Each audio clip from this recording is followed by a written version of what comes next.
welcome my channel Sound English Academy. Today's class very important. আমরা যে next May, next Friday, last Saturday এই যে next, last এই যে ওয়ার্ডগুলোর পরে আমরা প্রিপারেশন ইউজ করব কি করব না। প্রিপারেশন ইউজ করলে ভুল হবে কি ঠিক হবে, এই আজকে সেটার উপর আমি ক্লাস দিচ্ছি। এটা শর্ট ভিডিও। যেমন দেখে নাও যা, I shall visit the Taj next May। এই যে নেক্সট এর আগে আমি কি প্রিপারেশন ইউজ করব কি করব না। এইখানে নেক্সট যদি থাকে মে মাসের আগে যদি নেক্সট থাকে তাহলে আমি প্রিপারেশন এখানে ইউজ করব না। দেন I shall visit the Taj in May next।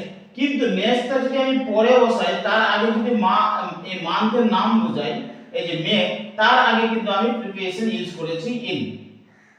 Then he will begin the job next Friday। এই যে ফ্রাইডের আগে নেক্সট ইউজ করেছি, অতএব এইখানে প্রিপারেশন ইউজ হবে না।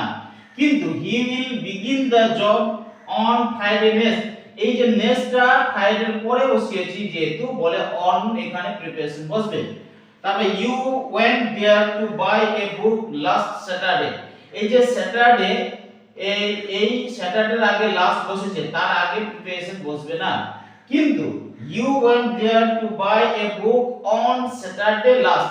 এই লাস্টটা যখন শেষে বসেছে, তার আগে স্যাটারডে বসেছে, তখন আমরা প্রিপারেশন বসাতে পারবো on। So it is today's class. If you like my class, please subscribe my channel Sound English Academy and wait for next class. Thank you all of you.